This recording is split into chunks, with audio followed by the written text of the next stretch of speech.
Lisons la parole de Dieu dans l'évangile selon Matthieu, chapitre 8, verset 29, où la parole dit, et voici, ils se crièrent, qu'y a-t-il entre nous et toi, fils de Dieu? Es-tu venu ici pour nous tourmenter avant le temps? Français courant dit, ils se mirent à crier, que nous veux-tu, fils de Dieu? Es-tu venu ici pour nous tourmenter avant le moment fixé? Bien-aimés dans le Seigneur, cette exhortation, c'est vraiment une sonnette d'alarme. Une sonnette d'alarme pour nos bien-aimés qui ne savent pas discerner le temps. Alors, j'aimerais dire à une personne que le temps ne joue plus à ta faveur. Alors, tu n'as aucun droit de jouer avec le peu du temps qui te reste. Tu sais pourquoi? Parce qu'il y a quelqu'un qui travaille aussi parallèlement. En raison du peu du temps que le reste, il s'appelle le diable, il s'appelle Satan. Alors, ce qui est sûr, il ne travaille pas seul. Il a les agents à sa disposition. Le diable travaille avec les acolytes. Ça, il faut le savoir. C'est exactement ce que nous avons lu dans ce passage. Ici, ce sont des démons qui s'adressent à Jésus. Ils étaient logés dans le corps d'une personne. Alors, j'ouvre la parenthèse pour dire que les esprits, les démons n'ont pas de corps, mais ils aiment vivre, ils aiment habiter dans le corps. C'est comme ça qu'il y avait un démon qui avait déclaré que moi, coûte que coûte, je rentrerai dans ma maison. Ils n'ont pas de corps, mais ils veulent rester, ils veulent demeurer, ils veulent habiter dans le corps. Alors, ces démons s'adressent à Jésus. Quand la parole dit, ils criaient. Donc, c'est une manière de dire, ils criaient au scandale. Parce que selon eux, la présence de Jésus représentait une menace pour eux. La présence de Jésus apparaissait comme une intimidation. La présence de Jésus apparaissait un peu comme une violation des Écritures. Parce que selon eux, le temps n'était pas encore là. Ils savaient qu'il arrivera un jour qu'ils ne vont plus exister. Alors le moment n'était pas là. Tout ça, c'est parce qu'ils connaissent aussi la parole. Bien aimé, pendant que tu joues, pendant que tu ne trouves même pas le temps de lire les Écritures pour connaître au moins ce que la parole de Dieu dit à propos de ta vie, le diable le maîtrise. Alors, il est imprudent, il est dangereux si le diable maîtrise ce qu'on a dit à propos de ta vie avant toi. C'est très dangereux. Ça, il faut le savoir. Alors, comme ils connaissaient la parole, alors, cette manière de crier voulait tout simplement montrer à Jésus que notre mission n'est pas expirée. Nous sommes encore là. Nous devons continuer à travailler. Nous sommes encore là. Le temps n'est pas encore arrivé pour nous. Alors, bien-aimés dans le Seigneur, réveillons-nous. Prenons conscience de l'existence du diable sous cette terre. Reconnaissons l'existence du travail du diable dans nos vies. Il est là. Souvenons-nous de ce que la parole de Dieu dit dans Apocalypse chapitre 12, verset 12. C'est un passage que nous connaissons bien, où la parole de Dieu dit, c'est pourquoi réjouissez-vous, cieux, et vous qui habitez dans le ciel. La parole dit, malheur à la terre et à la mer. Pourquoi? Car le diable est descendu vers vous, animé d'une grande colère. Alors ne dormons pas. Réveillons-nous. Prenons conscience de son existence. Prenons conscience de ce qu'il est en train de faire. Prenons conscience de ce que le diable est en train de faire. Il travaille nuit et jour. Alors il sait très bien, comme la Bible le dit, il sait qu'il a peu de temps. C'est pourquoi, avec le peu du temps qui lui reste, le diable accélère. Le diable intensifie ses menaces. Il intensifie ses activités. Un, pour détruire, pour distraire. Trois, pour détourner l'attention de plusieurs, surtout des chrétiens, de la voie de Dieu. Alors, bien-aimés, ne jouons pas. Avec le peu du temps qui le reste, le diable s'attaque aux identités chrétiennes. En entraînant le chrétien dans la vie de péché pour les faire douter de leur vraie identité. Avec le temps qui le reste, il n'en a pas assez. Il sait bien te bloquer. Le diable sait bien bloquer ton épanouissement. Il peut te présenter les échecs d'hier.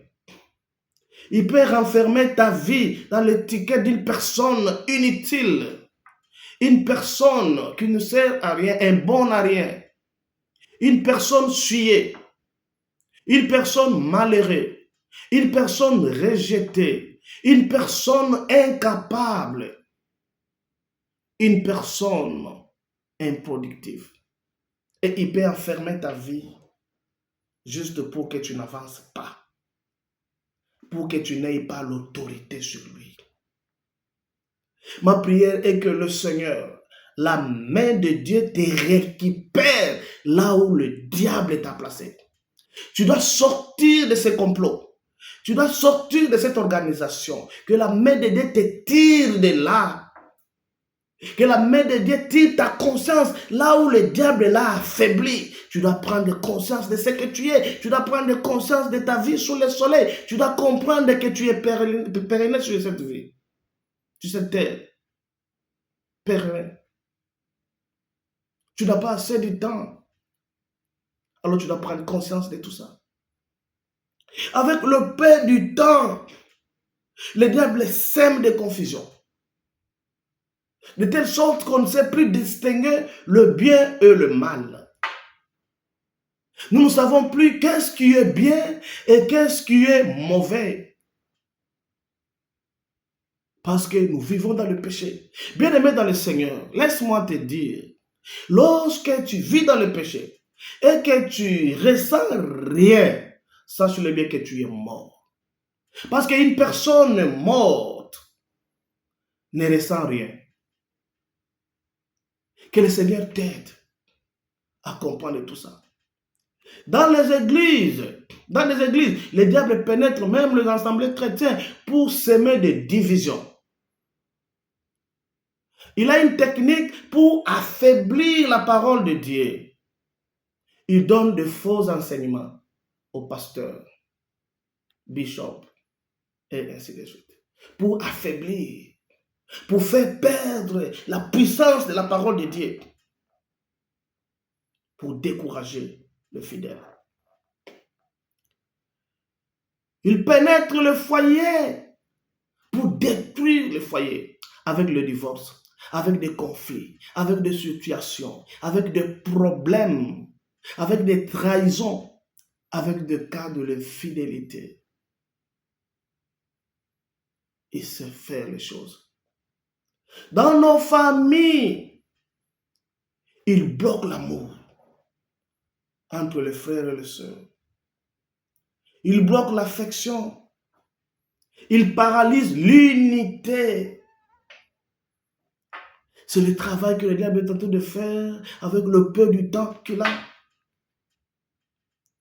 Bien-aimé dans le Seigneur par son amour a permis que la nuit soit pour une personne un moment du repos qui va lui permettre de se reposer afin de reprendre les activités le matin.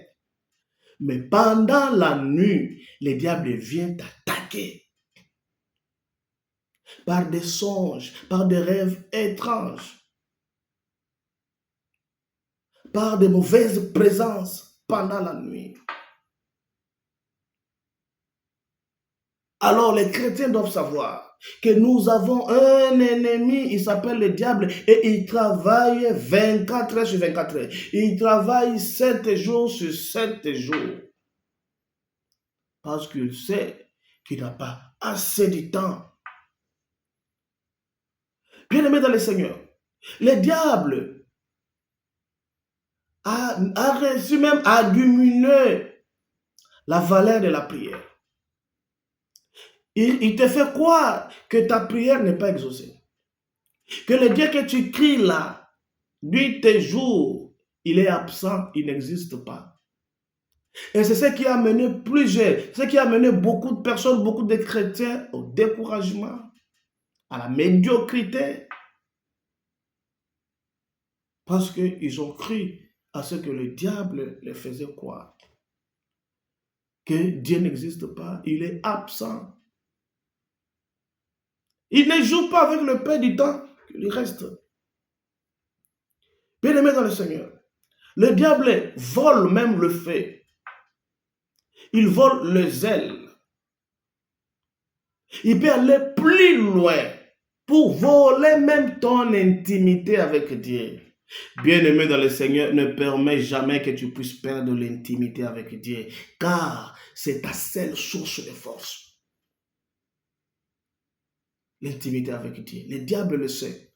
Il sait que l'intimité avec Dieu, c'est ta source de force. Les ailes là, c'est ta source de force. Et il vient te voler avec des distractions.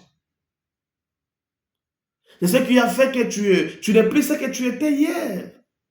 Parfois, le Seigneur venait te dire des choses, il venait te communiquer des choses comme un ami à cause de cette intimité qui existait. Mais maintenant, il ne vient plus. Le Seigneur ne te parle plus. Tu ne reçois plus de la part de Dieu. Tu ne reçois plus rien de sa part. Parce que cette intimité est brisée par la vie de péché. Pour les diables, tous ceux qui montent sont sensibles. Le diable bloque le percé. Le diable bloque le délivrance. Le diable bloque les nouvelles naissances. Il travaille pour ça.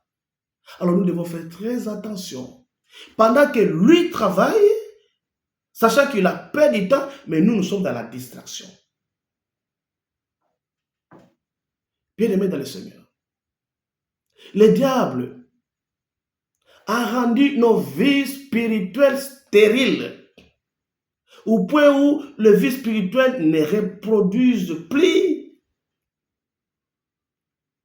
Parce que nous n'avons plus de vie de prière constante. Nous ne trouvons plus le temps de demeurer dans sa présence, dans la prière. Nous ne faisons plus de choses conformément à la parole de Dieu. C'est ce qui fait que nos vies de prière ne donnent plus.